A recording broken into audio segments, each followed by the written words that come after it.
¿Sabías que hay diferentes técnicas para contar cuentos? Soy Fran Cuentacuento y junto a Fundación Itaú y su programa Lee para un niño, te vamos a mostrar algunas de ellas.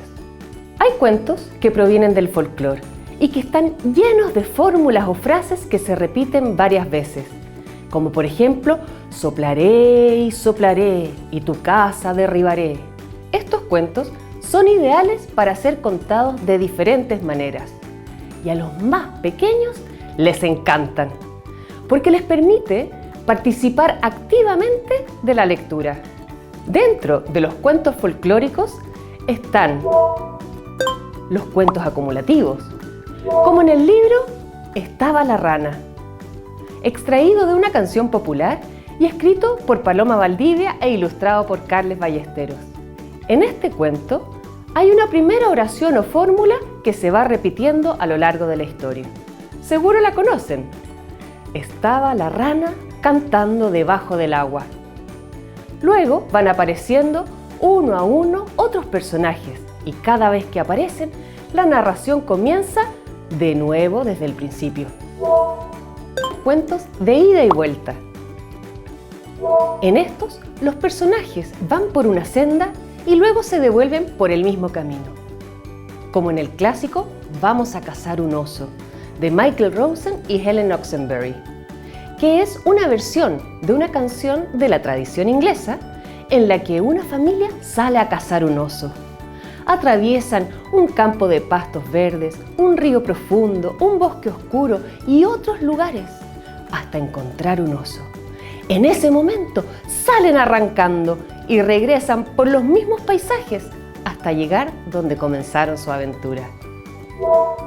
Los cuentos circulares. Estos terminan donde comenzaron y todo sucede otra vez, como por ejemplo en el libro Cuando nace un monstruo, escrito por John Taylor e ilustrado por Nick Sarrat. Esta historia cuenta lo que ocurre cuando nace un monstruo, cuando crece, cuando se enamora, cuando se casa y de nuevo cuando nace un monstruo. Y ahora que ya conoces estos tipos de cuentos, te voy a compartir algunas técnicas muy sencillas que harán que las historias sean aún más entretenidas. La técnica del cordel. ¿Sí? Como un cordel para colgar la ropa. En el lugar donde contarás el cuento, debes amarrar un cordel entre dos puntos firmes a una altura que sea cómoda para que los niños vean lo que colgarás. Debes seleccionar los personajes que utilizarás para contar la historia. Dibújalos, imprímelos o confecciónalos como tú prefieras. En la medida que comienzas a contar el cuento, cuelgas en el cordel con un perrito de ropa al personaje que vas mencionando. Esta técnica ayuda a los niños a seguir el relato y a nombrar y recordar los personajes. Por ejemplo, en el cuento acumulativo Cantaba la rana, sería algo así. Estaba la rana, el pez, el gato, el gallo cantando debajo del agua. No solo puedes mostrar los personajes, también pueden ser objetos o lugares donde acontece la historia. Por ejemplo, con el segundo cuento, el de ida y vuelta, Vamos a cazar un oso, lo que se va colgando en el cordel son las imágenes del lugar donde todo ocurre. Y para el cuento circular donde nace un monstruo, te mostraré una segunda técnica: piedras para contar historias. Sí, tal como lo escuchaste, son piedras que se utilizan para contar historias de una manera divertida y creativa.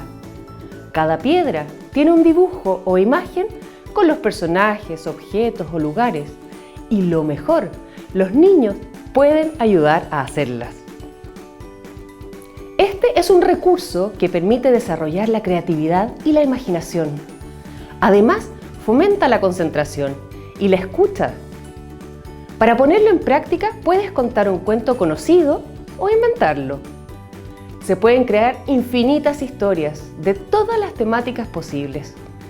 Mezclar unos cuentos con otros. Otra idea es mezclar unos cuentos con otros.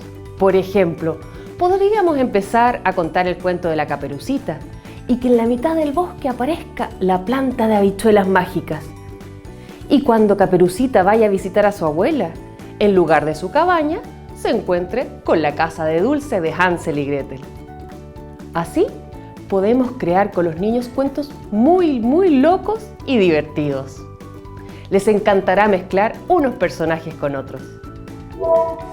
Técnica de títeres.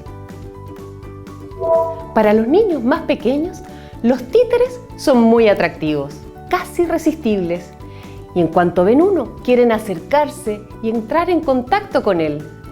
Ver a un muñeco u objeto animarse o cobrar vida es un acercamiento a la magia.